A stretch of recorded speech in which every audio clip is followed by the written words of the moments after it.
Let's cross now to GB News' Stephen Dixon, who is there in Windsor. Nigel, thank you very much indeed. It has been a most remarkable day here in Windsor, and as you were just reflecting with Mark, there was this real sense of calm, of serenity here, despite so many people being packed down the long mile, very nearly 3 miles long, absolutely jam-packed, filled to capacity, but that real sense of calm, of serenity, of silence when the hearse passed. It was quite remarkable. Of course, now, as you're saying, it moves on to the private ceremony in, 20 minutes or so. Before we talk about that, Alice Porter is here.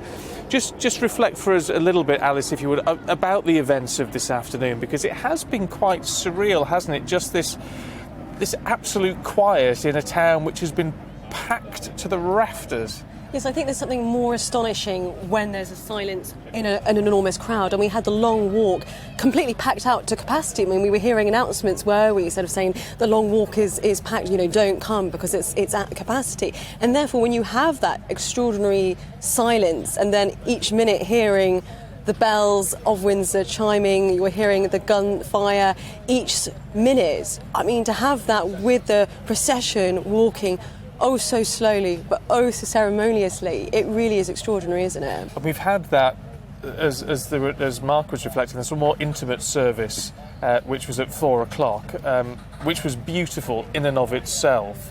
But now we move on to this very, very private moment at 7:30.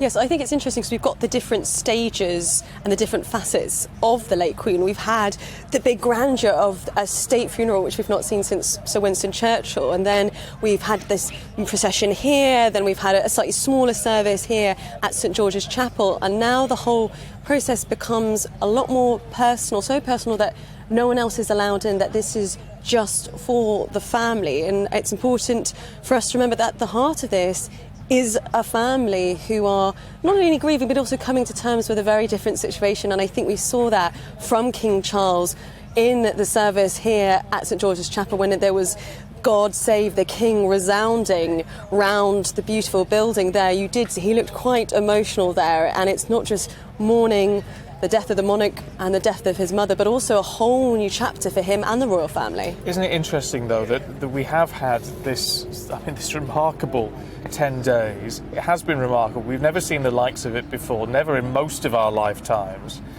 And it has been extremely public, and it's got to be said, the King and the Prince of Wales and indeed the Duke of Sussex as well, getting out, meeting the crowds, has been very moving in and of itself, hasn't it? And we wonder if that is going to somehow indicate the monarchy is evolving slightly into something which is going to be a little bit more punter-friendly, public-friendly, if you like. Yeah, I hope so. I mean, it wasn't those scenes on Saturday, weren't they extraordinary, of the King and the Prince of Wales all of a sudden, with no warning whatsoever? There's a few things that have taken place over the last 10 days that us media get a little bit of we know a little bit in advance. That was something we didn't know anything about, and then suddenly they just appeared. I think it was sort of down the embankment and just sort of shaking hands. I mean, touching people. I mean, again, that was something that just wasn't that sort of casual way, sort of pausing for selfies and things like that. I mean, we could never have thought of something like that 50 years ago. So it is exciting, I think, to see this new age of the monarchy that's just starting to kind of keep trying to move with the times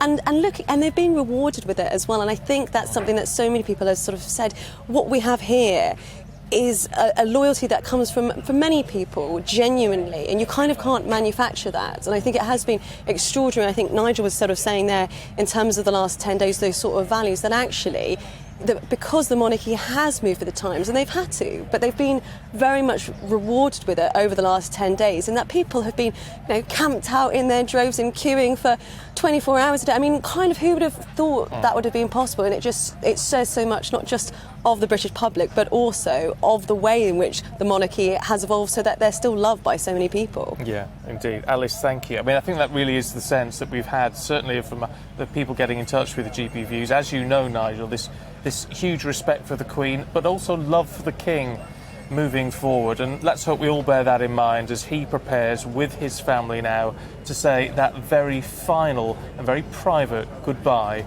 to Her Majesty Queen Elizabeth.